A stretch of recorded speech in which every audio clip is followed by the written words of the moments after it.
अस्सलाम वालेकुम, मैं हूं रेहान तारिक और आप देख रहे हैं दस्तक। जनवरी में आलमी मंजरनामे में बड़ी तब्दीली होने के सबब सियासी हलचल तेज होती दिखाई दे रही है। ट्रंप इंतजामिया के इक़्तिदार पर बराजमान होने से पहले हुकूमत पीटीआई के साथ मामले को सेटल करना चाहती है, जबकि इस्टेब्लिशमेंट मुज़ाकरात में बराह रास्त इंगेज होने की बजाय हुकूमत के जरिए मामला को हल करने की ठान चुके हैं। लेकिन हुकूमत की जानिब से मुज़ाकरात के लिए ग्रीन सिग्नल देने के बावजूद मुज़ाकरात में कोई पेशरफ नहीं हो पा रही, जिसकी बुनियादी वजह इस्टेब्लिशमेंट का यह मुतालबा है कि जब तक 9 मई पर बानी पीटीआई समेत दीगर मुल्ज़िमान के खिलाफ फैसला नहीं दिया जाता तब तक बात आगे नहीं बढ़ सकती।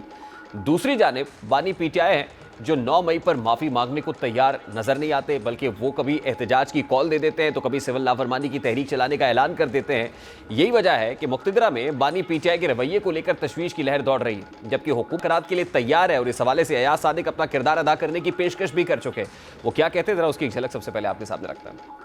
स्पीकर का दफ्तर, स्पीकर का घर 24 घंटे खुला है। अपोजिशन और गवर्नमेंट तशरीफ लाना चाहें और मुज़ाकरात की बात करना चाहें, मिल बैठ के तलखी ख़त्म करने की बात करना चाहें, मुल्क के मफाद की जो चीज़ें हैं उनको सामने रख के उनके ऊपर डिस्कशन किया जाए, लॉ एंड ऑर्डर की सिचुएशन है उसके ऊपर नज़र डाली जाए, तो हम अगर बैठ के ये बात करना चाहें, काबिल एहतराम है मेरे मेंबरान। अब हुकूमत तो ये तासुर दे रही है कि वो मुज़ाकरात के लिए तैयार है, लेकिन इस्टेब्लिशमेंट के 9 मई पर वाज़े मौक़िफ़ की वजह से और बानी पीटीआई की अदा की वजह से मुज़ाकरात का सिलसिला जमूद का शिकार नजर आ रहा है। बानी पीटीआई के बयानिए की हिद्दत पार्टी को नुकसान पहुंचा रही है और बानी पीटीआई की मुश्किलात भी बढ़ रही हैं। अब 190 मिलियन पाउंड केस भी फैसला कुन मरहले में दाखिल हो चुका है और शुनीद यही है कि बानी पीटीआई को इस केस में रिलीफ नहीं मिलेगा, बल्कि उन्हें सजा हो सकती है। यानी रियासत बानी पीटीआई को लेकर कोई लचक दिखाने को तैयार नहीं है। अब यही वजह है कि बानी पीटीआई के मज़ाहमती बयानिए के शिद्दत में कमी लाने के लिए पार्टी के अंदर के लोग भी कोशिश कर रहे हैं। चंद रोज़ कबल फवाद चौधरी की अडयाला जेल में बानी पीटीआई से मुलाकात हुई। ज़राए के मुताबिक अपनी इस मुलाकात के हवाले से फवाद चौधरी का कहना था कि उन्होंने बानी पीटीआई से कहा कि उन्हें और तहरीक इंसाफ को चाहिए कि वो अफराद की बजाय इशूज़ पर तवज्जो दें। फौज और इसकी आला क़यादत के साथ कशीदगी कम करने की ज़रूरत है ताकि सियासत में तहरीक इंसाफ को जायज़ स्पेस मिल सके। फवाद चौधरी का कहना था कि उन्होंने बानी पीटीआई से पार्टी और इस्टेब्लिशमेंट के दरमियान कशीदगी कम करने के लिए बैरून मुल्क से अपने एक्स अकाउंट का कंट्रोल पाकिस्तान वापस लाने का भी कहा है। बानी पीटीआई का एक्स अकाउंट आर्मी चीफ समेत मिलिट्री इस्टेब्लिशमेंट पर तनकीद के लिए इस्तेमाल किया जा रहा है।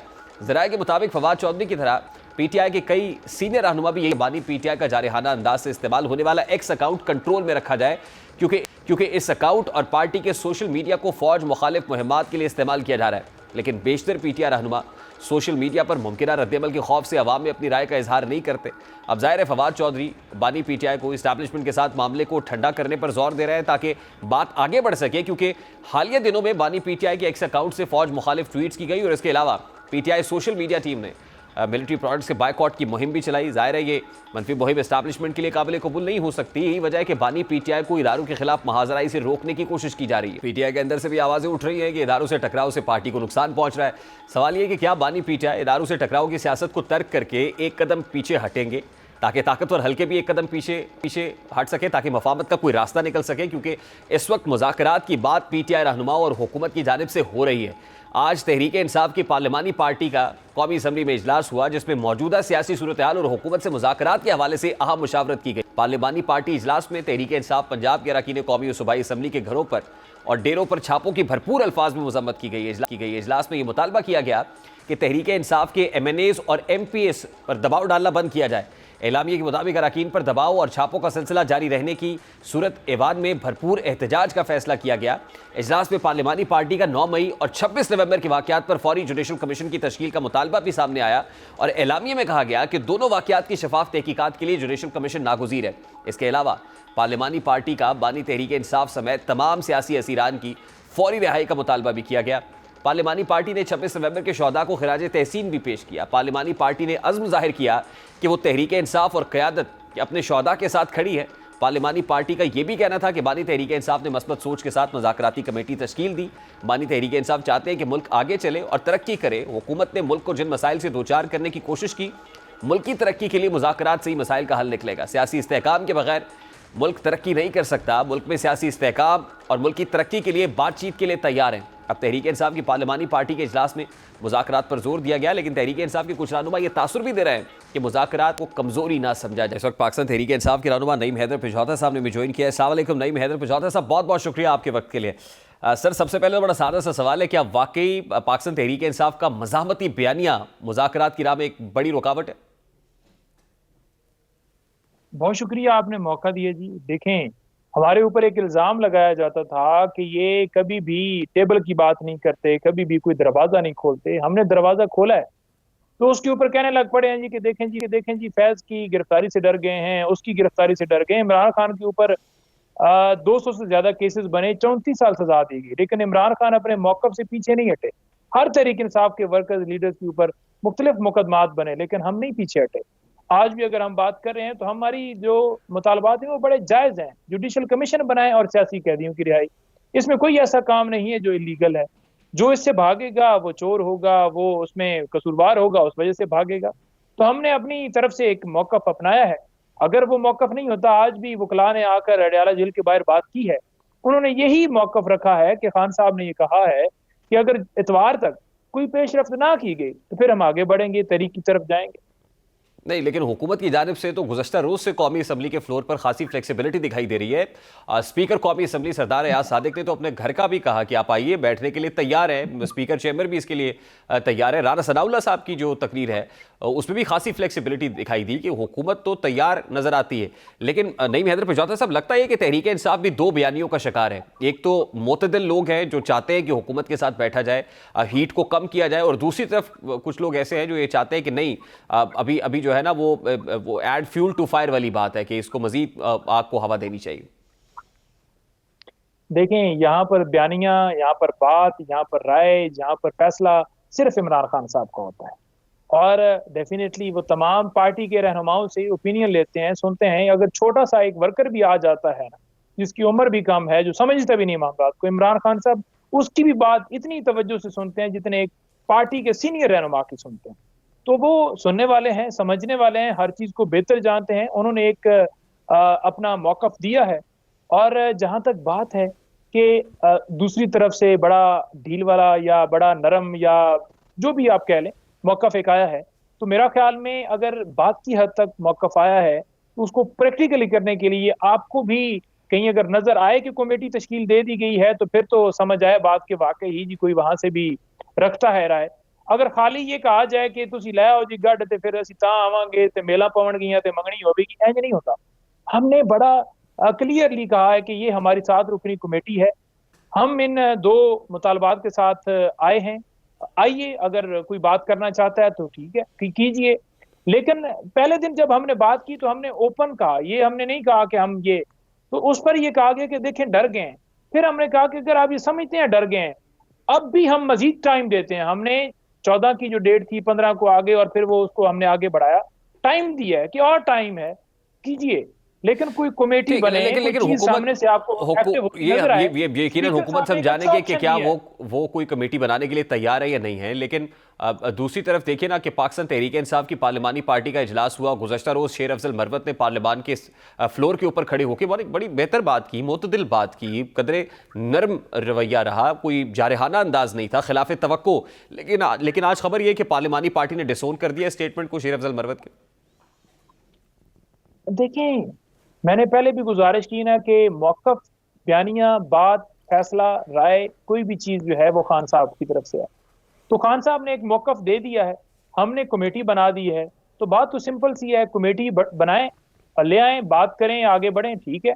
हाँ, अगर आप कहेंगे कि स्पीकर साहब कहें, उनकी मेहरबानी, उन्होंने कहा, देखें अगर वो कह रहे हैं कि मेरे घर आ जाएं, तो उनके घर भी आने के लिए कोई कमेटी दूसरी तरफ से भी तो बनती नजर आए ना। या असी अपना बैग बिस्तर जाके उत्थे पहुंच जाइए तो कहना ओ देखो जी आ गए ने, स्पीकर साहब के घर पहुंच गए ने, ऐसा नहीं होता। आपको आगे स्टेप अगर आपने लेना है और अगर आप समझते हैं, अगर आप इतने ही खैर खा हैं, तो वो हमारी जो मुतालबात हैं वो बड़े जायज़ हैं।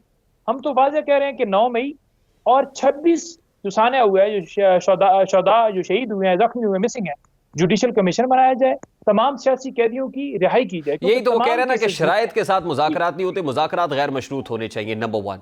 नंबर 2 बात यह है कि आप वाकई हुकूमत के साथ मुज़ाकरात के लिए अब संजीदा हो गए, और इतने ही संजीदा हैं जितना आप जाहिर कर रहे हैं। देखिए, हमने तो अपना मौकफ खुल के बता दिया है, पूरी दुनिया में चल गया है। तो एक मौकफ ही होता है ना, जब आकर खुल के बात कर रहे हैं, शो में आपके बैठ के मैं बात कर रहा हूँ, खान साहब की तरफ से एक डायरेक्शन आ गई है, कमेटी बन गई है, हर रोज कह रहे हैं, तो उसके बाद कौन सा ऐसी चीज जो है, इन्होंने दी क्या है हमें चीज जो कह रहे हैं कि जनाब हमें कोई बेतबारी है। बात ये है ना कि जो मुतालबात हैं वो बिल्कुल जायज़ हैं, और अगर जो है इसको पूरा किया जाता है तो हम बिल्कुल उस तहरीक को वापस लेंगे, लेकिन अगर पूरा नहीं किया जाता तो हम आगे बढ़ेंगे। वहां से तो बातचीत की भी कोई बात नहीं हुई ना, शायद वो समझ रहे हैं कि कमजोर पड़ गए हैं, ऐसा नहीं है। हमारे पास दो रास्ते थे, एक लीगल जो हमने अडॉप्ट किया, जिसमें आपने 26वीं तरमीम के जरिए अदालतों को अपने मतहत कर दिया, यानी मौजूदा हुकूमत। दूसरा एहतजाज का, हमने एहतजाज हर जगह पर किए, बेशुमार किए, आपने गोलियां चलाने शुरू कर दी, फिर हम सिविल नाफरमानी की तहरीक की। जब हमारे पास वो दोनों दरवाजे जो हैं बंद हुए, ऑप्शंस खत्म हुए, तब हम आए। लेकिन आप इसको ये समझें कि कमजोरी है, ऐसा नहीं है। हम दोबारा से अपना जो देखिए ना बुझौता साहब, बात यह है कि तहरीक 7 रुकनी मुज़ाकराती कमेटी तो है, लेकिन आप खुद ही कह रहे हैं कि बयानिया तो एक ही शख्स का है, बात एक ही शख्स की है, और वो है बानी पीटीआई इमरान खान। अब मुज़ाकराती कमेटी के पास भी कोई मैंडेट है या नहीं है, इस बारे में तो हुकूमत भी नहीं जानती है, क्योंकि वो पहले ही कहते हैं कि ये लोग आते हैं, उसके बाद हमसे कमिटमेंट करते हैं, फिर बानी पीटीआई के साथ बात होती है और सब कुछ तब्दील हो जाता है। देखें, माइनस इमरान खान तो जरा नहीं बात होगी। इमरान खान पाकिस्तान तहरीक इंसाफ के सरबराह हैं, पूरी कौम की आखिरी उम्मीद है, पूरी कौम उनके साथ खड़ी है। 8 फरवरी को पूरी दुनिया ने देख लिया, 8 फरवरी को हर जगह पर पता चल गया कि कैसे मैंडेट के ऊपर डाका डाला गया, कैसे लोग खंबे को भी इमरान खान के नाम की वजह से सपोर्ट कर रहे हैं। तो अगर आप ये समझते हैं कि उनके बगैर कोई बात होगी तो वो तो नहीं है। और दूसरी बात यह है कि अगर कोई मुज़ाकराती कमेटी दूसरी तरफ से बनती है तो डेफिनेटली उनका जो सीनियर लीडरशिप है, शहबाज है या नवाज है या जरदारी है या बिलावल है, जो भी उनमें से है, उनकी तायद उस कमेटी को हासिल होगी ना। और अगर कोई हमारी तरफ से बात जाती है तो डेफिनेटली उनसे मुशावरत करेंगे। ये तो नहीं होगा ना कि वो यानी ये आएंगे और उसूली कहेंगे मौक़िफ़ ठीक है है ना। अब ये तहरीक इंसाफ मुशावरत, का कि उन्होंने फॉर्म 47 की गवर्नमेंट से मुज़ाकरात करने हैं। देखें, हमने तो ये कहा है कि जिसके पास इख्तियार है वो आए, और हमने नहीं ये तो कहा है कि आपने हमारी आपको ये रियलाइज हो गया कि इस ये हुकूमत के पास इख्तियार है, ये बाइख्तियार हुकूमत है। देखें, हुकूमत जो है ना, ये हमारे हवाले से ये बात की जाती थी ना कि ये एस्टेब्लिशमेंट से ही बात करना चाहते हैं, सियासी जमात से क्यों नहीं बात करना चाहते। तो हमने अपना मौक़िफ़ दिया है कि हमारे इन दो मुतालबात की रोशनी में जो है ये जो हमारा मौक़िफ़ है, ठीक है जी, दो मुतालबात हैं, तो उस पर अगर कोई बात करता है, कोई भी करता है तो आए। अगर वो नहीं आते तो डेफिनेटली फिर हम आगे बढ़ेंगे। लास्टली 190 मिलियन पाउंड केस जो है अब अपने हतमी मराहिल में दाखिल हो गया है, नैब के दलाइल मुकम्मल हो गए, मुल्ज़िमान की तरफ से दलाइल मुकम्मल हो रहा। बाकी क्या देख रहे हैं 190 मिलियन पाउंड केस में? क्या ये फैसला कहीं फेवर में आएगा या आपको लगता है कि नहीं, ये फैसला भी नविश्ता दीवार है? देखें, जैसा केस बनाया जाता है ना, जैसे उसकी बुनियाद डाली जाती है, जैसे स्पेशल जजेस जो हैं तैनात की जाते हैं, जैसे जेल के अंदर बॉन्ड ट्रायल जारी है, मीडिया, आपने देखा है कि पिछले चंद महीनों से मीडिया कोई रिपोर्टिंग नहीं कर रहा कि खान साहब ने क्या बात की है। ऑफिशियल एक ट्वीट से जो है वो खान साहब के अकाउंट से कोई ट्वीट हो जाए या वकला बात करें, मीडिया को इजाजत नहीं है। तो ये ओपन ट्रायल नहीं है, सीक्रेट इसलिए है ताकि कौम के सामने हकायक ना आ जाए। जो भी केस ओपन कोर्ट में आता है वो दम तोड़ जाता है। 190 मिलियन पाउंड खान साहब के या बीबी साहबा के अकाउंट में नहीं आया। पूरी प्रोसिक्यूशन एक लम्हे के लिए भी या कोई एक गवाह एक लम्हे के लिए भी उस केस के अंदर ये नहीं कह सके कि उन्होंने कोई माली फायदा लिया है। वो सुप्रीम कोर्ट के अकाउंट में आए जो कि मलक रियाज के पैसे थे, और वो अब हुकूमत पाकिस्तान के साथ पास जा चुके हैं। जो काबीना के फैसले हैं उनको नैब तरमीम के बाद इस्तिस्ना हासिल है, तो लिहाजा इस केस का तो बनता ही नहीं है कि ये चले, लेकिन उसके बावजूद चला रहे हैं क्योंकि आपको पता है कि पॉलिटिकली सारा मामला है और खान साहब को अंदर रखना है। और जज साहब जो हर रोज जाते हैं समाअत करने के लिए, उनका नाम भी हाई कोर्ट में बतौर जज जो है वो दिया गया है, तो वो भी फिर डेफिनेटली जब कोई मामला उधर से होता है, कोई चीज मिलती है तो वो करना होता है। तो सजा की तरफ वो बढ़ रहे हैं और बढ़ेंगे, और ये एक्सपेक्टेशंस हैं कि वो सजा देंगे, क्योंकि केस इसलिए तो नहीं बनाया कि सजा नहीं देनी, अगर देंगे भी तो वो केस सजा जो है वो टिक नहीं पाएगी। बहुत शुक्रिया नईम हैदर पिछौता साहब।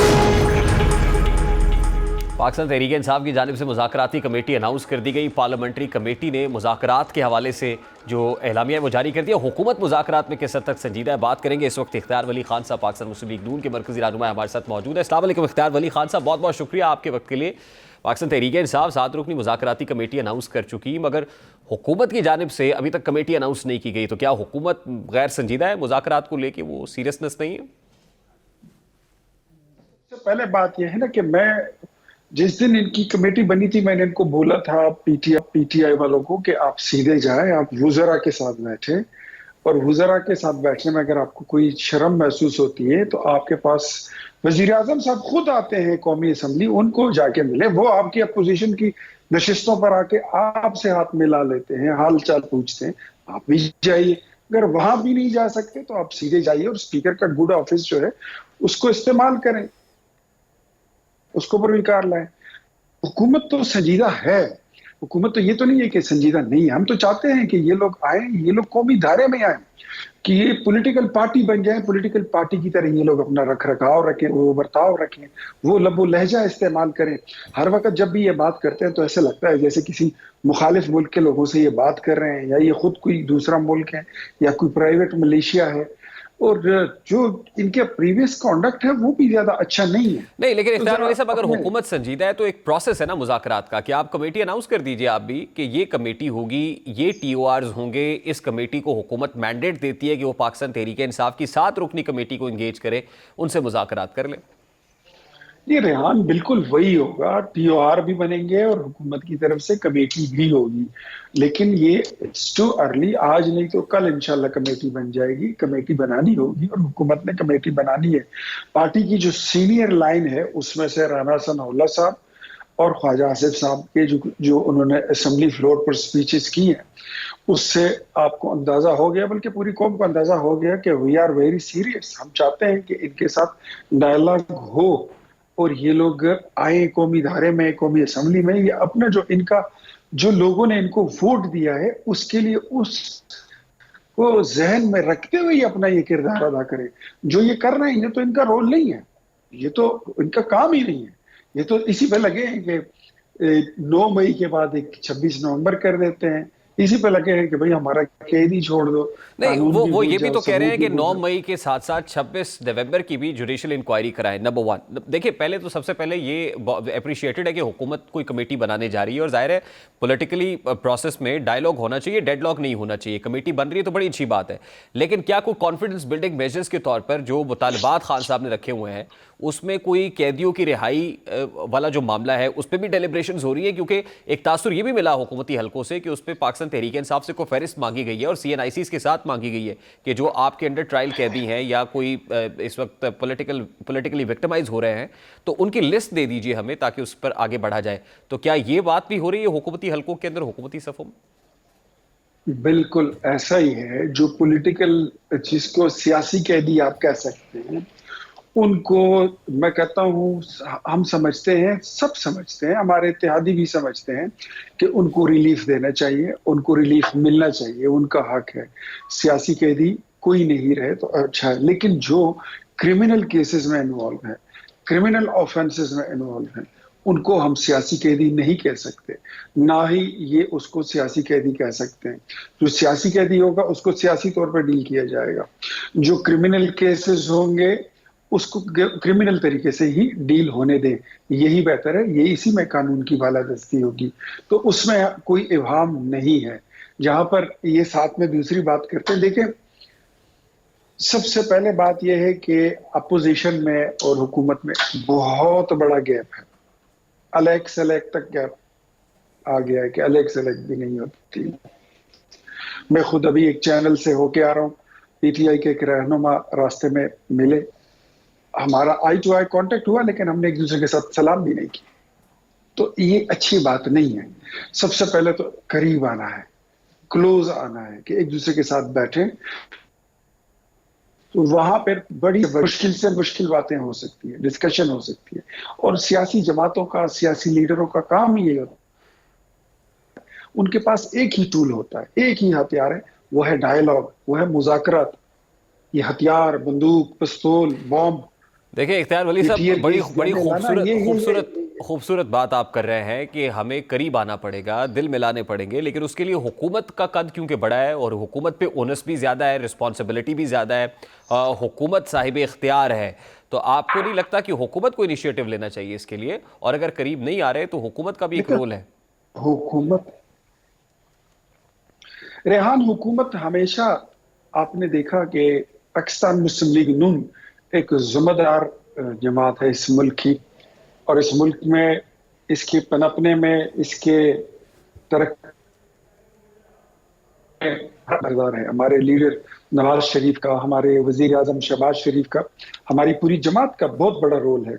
मतलब वो गिनवाने की क्या जरूरत है? एटमी धमाके हो, JF-17 थंडर हो, मोटरवेज हो, गवादर पोर्ट हो, सी पैक हो, और बड़ी सारी चीजें हैं। तालिबान हो, जो स्टूडेंट्स हैं उनके हाथ में लैपटॉप थमाना, रोजगार देना, अस्पताल बनाना, कौन सा काम है जो हमने नहीं किया? हम जिम्मेदार हैं।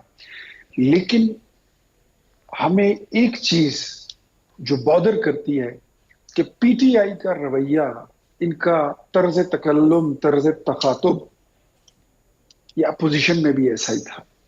2014 का धरना उठा लें तो इमरान खान का लबो लहजा ऐसा ही था। 2018 का इलेक्शन हो के जब इनको RTS बिठा के वजीर आजम बना दिया गया था, उसके बाद भी इनका तर्ज तकल्लुम यही था। फिर उसके बाद साल देखें, 2020 में देखें, 21 में देखें, आखिर तक इनका तर्ज तकल्लुम यही रहता है। आज ये अपोजिशन में है, उनका तर्ज तखातुब वही है, उसमें फर्क नहीं है। हम ये कहते हैं कि ये लोग थोड़ा सा, हुकूमत का दिल बड़ा है, हुकूमत जानती है कि अपने मुल्क के बच्चों को, अपने मुल्क के बासियों को सीने के से कैसे लगाते हैं, गले कैसे लगाते हैं। लेकिन इनको भी ये पता होना कि इनके डायलॉग यहूदियों से नहीं हो रहे, इनके ये जो डायलॉग है ये इंडिया से नहीं हो रहे, ये किसी पाकिस्तान दुश्मन मुल्क से नहीं हो रहे, अपने मुल्क में, अपने मुल्क की दूसरी सियासी जमात और अपनी हुकूमत से हो रहे हैं। तो अपने लहजों को इसमें नरमी पैदा करें। सियासतदान का काम यही होता है कि कड़वी से कड़वी बात मीठे अल्फाज के साथ वो, ये बात आपकी दुरुस्त है इख्तियार वली साहब। आज आपकी सारी बातों से मैं इत्तफाक कर रहा हूँ, लेकिन जाहिर है कि उसमें जो हुकूमती साइड से कड़वाहट है या लहजे कड़वे हैं, उनको भी दुरुस्त करना पड़ेगा ना। राना सनाउल्लाह साहब ने अच्छी बात की कल, लेकिन यही राना सनाउल्लाह साहब ये भी कह चुके हैं कि अगर इमरान खान साहब को आप रिलीज़ करेंगे तो फिर या हम रहेंगे या वो रहेंगे, वाली बात है। तो जाहिर है कि दोनों तरफ से, फिर ख्वाजा आसिफ साहब जब बात करते हैं तो उनके लहजे में भी तुरशी होती है। स्पीकर साहब ने बहुत अच्छी बात की, सैनिटी प्रिवेल की होनी चाहिए है। तो at this point in time आपको क्या लग रहा है कि मामलात जो है वो बेहतरी की जाने बढ़ रहे हैं? और फिर जो PTI के जो मुतालबात हैं as far as judicial inquiry is concerned, तो क्या उसके ऊपर भी कोई गौर ख्वास हो सकता है? देखिए रेहान, जो गुज़श्ता हुकूमत गुजरी है ना तहरीक इंसाफ की 4.25 साल, हम सब उसके डसे हुए लोग हैं। मैं आपके सामने बैठा हूँ, राना सनाउल्लाह साहब, ख्वाजा आसिफ साहब, हसन इकबाल साहब पे तो फायरिंग तक कर दी गई थी। ख्वाजा साद रफीक 2 साल जेल में रहे। मरियम नवाज के पास कोई ऑफिस नहीं था, पब्लिक ऑफिस, उन्होंने जेल काटी है। तो बिटरनेस तो है ना, लेकिन वो बिटरनेस खत्म भी हो जाएगी, वो तलखियां खत्म भी हो जाएंगी। अब इनको ये रियलाइज करना होगा कि ये हुकूमत में नहीं है, अब ये पावर में नहीं है, और वो जो पावर कॉरिडोर्स इनके सपोर्ट में हुआ करते थे वो अब इनके पास नहीं है। जनरल बाजवा साहब चले जा चुके हैं, जनरल फैज हमीद का कोर्ट मार्शल हो रहा है। इनको अब ये रियलाइज करना होगा कि उधर कोई उमर अता बंदियाल नहीं बैठा, उधर कोई साकिब निसार की अदालत नहीं लगी हुई। लहजों में नरमी पैदा करें, शीरीनी पैदा करें, मिठास पैदा करें, तो आपकी बात सुनिए। हम सियासी लोग हैं, हम मार खाए हुए लोग हैं, और हमें आपने मार पड़वाई है, हमें इस PTI ने मारा है, हमारे तो घर के बच्चों तक को इन्होंने रगड़ा है। कितना किस किस हवालात में नहीं रखा, क्या क्या अजियतें नहीं दी हैं। तो अब तलखियां ऐसे ही दूर होंगी कि आप अपनी जबान में शीरीनी पैदा करें। बहुत बहुत शुक्रिया। हुकूमत ये दावा तो करती है कि वो महंगाई को सिंगल डिजिट तक ले आएगी, लेकिन ज़मीनी हकाइक देखें तो महंगाई के असरात अब भी आम आवाम पर मुरतब हो रहे हैं। एक तरफ हुकूमत की जानिब से बिजली की कीमत में 63 पैसे फ़ी यूनिट कमी का इम्कान जाहिर किया गया है। अब जहां बिजली की बढ़ती कीमतों ने आवाम को खुदकुशियों पर मजबूर किया, उसके बाद हुकूमत सिर्फ 63 पैसे फ़ी यूनिट बिजली की कीमत कम कर रही है। यानी ये बहुत मामूली सा रिलीफ है जो हुकूमत की जानिब से सारिफीन को दिया जा रहा है। और इसके बदले में ओगरा ने गैस की कीमतों में 25.78% इजाफे की मंजूरी दे डाली है। एक तरफ सारिफीन को सर्दियों में गैस भी पूरी नहीं मिल रही, कई इलाकों में गैस की तवील बंदिश जारी है। ऐसे में गैस की कीमतों में इजाफा सारिफीन की मुश्किलात में इजाफे का ही बाइस बनेगा। वो मुतवस्सित तबका जो अपना गुजर बसर बहुत मुश्किल से करता है, उसके लिए बिजली और गैस के बिल देना मुमकिन नहीं रहा। दूसरी जानिब हुकूमती वज़रा हो या अरकान असम्बली, वो अपनी तनख्वाहों में इजाफा कर रहे हैं। जैसा कि अवामी नुमाइंदों पर नजरसानी के बिल की मंजूरी के बाद रुकन असम्बली की तनख्वाह 76,000 रुपये से बढ़ाकर 4 लाख रुपये हो गई है। सबसे ज़्यादा इजाफा वज़रा और दीगर ओहदेदारान की तनख्वाहों में किया गया है। इससे कबल पंजाब के सूबाई वज़ीर की माहाना तनख्वाह 1 लाख रुपये थी, जो बिल की मंजूरी के बाद 9,60,000 रुपये माहाना कर दी गई है।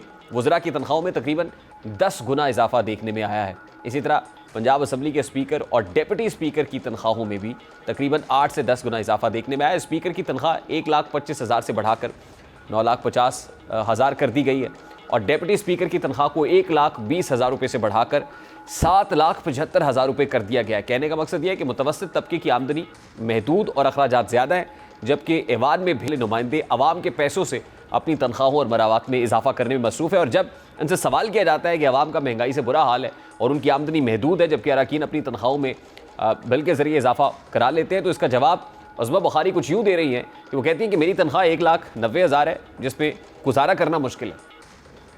जो 1,90,000 मुझे तनख्वाह मिलती है, उसके अंदर आप जो है वो नॉर्मल तरीके से अगर जी सकते हैं तो बता दें, और अगर मैं जितना हम काम करते हैं और हमारा कोई और सोर्स ऑफ इनकम नहीं है तो हमें एक रीजनेबल तनख्वाह अगर हमारे पास हो तो उसमें बुराई नहीं है। इतना काम करते हैं, लगता है कामयाब करते हैं। अंदाज़ा लगाया जा सकता है कि जब 1,90,000 रुपये में गुजारा करना मुश्किल है, तो गरीब तबका जिसकी तनख्वाह 50,000 से कम है, 50, 40, 30,000 से भी कम लोग गुजारा कर रहे हैं। एक सिक्योरिटी गार्ड से पूछकर देखिए कि उसकी तनख्वाह कितनी है और उसकी अखराजात, वो बिजली और महंगी गैस को कैसे अफोर्ड कर सकता है। लेकिन वज़ीर ख़जाना मोहम्मद औरंगज़ेब सब अच्छा है कर राग अलाप रहे हैं। वो कहते हैं कि अफरात ज़र में कमी वाक़ होती है और करंट अकाउंट डेफिसिट जो है वो सरप्लस हुआ है। उनकी गुफ्तगू भी आपको एक मीठी बांसुरी सी महसूस होगी, ज़रा वो भी आपके सामने रखते हैं।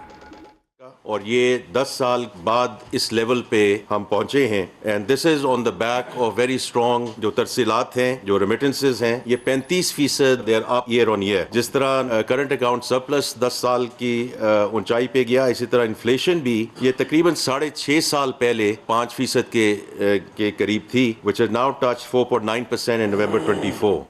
वज़ीर ख़जाना अफरात ज़र में कमी की बात कर रहे हैं, लेकिन ये हकीकत है कि पाकिस्तान में अफरात ज़र की शरह बांग्लादेश और भारत समेत खित्ते के कई ममालिक से अब भी कहीं ज़्यादा है।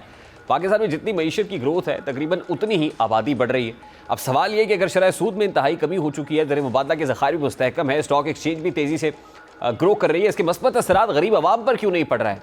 ज़ाहिर है IMF भी आम आवाम पर बोझ डालने के लिए एक बड़ा फैक्टर तो है। IMF हुकूमत को मुश्किल फ़ैसलों पर मजबूर करता है और हुक्मरान इन मुश्किल फ़ैसलों को अमली शक्ल देने के लिए गरीब तबके पर महंगाई का बोझ बढ़ाते हैं। दर हकीकत IMF मुआहिदा हमारी माशी समत को अपनी मर्ज़ी के ताबे कर देता है, जिसकी वजह से हुकूमत आम आवाम से ज़्यादा टैक्स वसूल करने की कोशिश करती है। लेकिन IMF ने भी ये कहा है कि जो सब्सिडीज़ हैं, रिलीफ है, उसका रुख आम आदमी की तरफ मोड़ा जाना चाहिए। लेकिन हमारे यहाँ होता ये है कि जो वफाकी हुकूमत है, वज़रा हैं, ब्यूरोक्रेसी है, रूलिंग एलीट है, वो बजाय इसके कि अपने एक्सपेंसेस को कट करे, अपने अखराजात को कम करे, वो अपने अखराजात को कम नहीं करते, अपने वसाइल बढ़ाते हैं, अपनी आमदनियों में इजाफा करते हैं, लल्ले तलल्लों में उड़ाते हैं और एक आम आमदनी से जो आम आदमी है, जो ऑलरेडी टैक्सड है, उस पर टैक्स का बर्डन डबल नहीं ट्रिपल कर दिया और यकीनन फिर आम आदमी का भरकस तो निकलेगा। इंटरनेट गुज़श्ता कई रोज़ से सुस्त रवि का शिकार है। पाकिस्तान में गुज़श्ता चंद माह से सारिफीन सुस्त इंटरनेट की वजह से एक्स और व्हाट्सएप इस्तेमाल करने में मसाइल से दो चार हैं, जिनकी वजह से हुकूमत तनकीद की जद में है। यहाँ तक कि अब हुकूमत के इत्तेहादी भी इंटरनेट के सुस्त रवि पर हुकूमत पर उंगलियाँ उठा रहे हैं। पाकिस्तान पीपल्स पार्टी के रुकन कौमी असम्बली कादिर पटेल ने भी कौमी असम्बली में इंटरनेट की बंदिश और रफ्तार के हवाले से सवालात उठाए और कहा कि वज़ीर ममलिकत बराए इंफॉर्मेशन टेक्नोलॉजी शज़ा फातिमा ख्वाजा बताएं कि मुल्क में इंटरनेट का सत्यानाश क्यों कर दिया है। अब आज नोक झोंक देखने को मिली। कादिर पटेल ने जो सवालात उठाए उसका जवाब शज़ा फातिमा ख्वाजा ने किस अंदाज, जरा उसकी एक झलक आपको दिखाते हैं।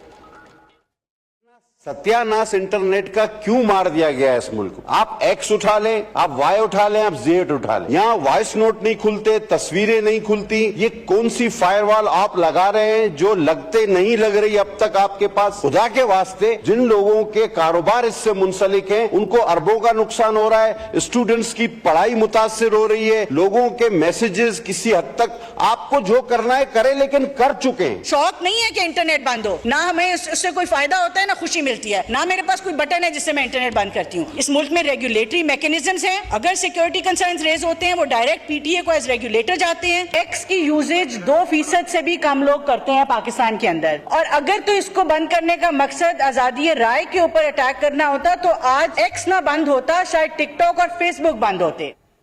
अब हुकूमत का मुकाबला हुकूमत के साथ है। इंटरनेट क्यों सुस्त रवि का शिकार है? सिक्योरिटी कंसर्न्स कह के हुकूमत बड़ी आसानी से अपना दामन छुड़ा लेती है। दुनिया तरक्की कर रही है इंटरनेट की एक्सेस के साथ, फास्टेस्ट इंटरनेट के साथ, और हम जस्टिफिकेशंस दे रहे हैं और भोंडी जस्टिफिकेशंस दे रहे हैं। प्रोग्राम का वक्त अपने इख्तिताम को पहुंचा। आपसे मुलाकात होगी इंशाल्लाह कल। अब तक रखिए ख्याल। अल्लाह हाफ़िज़।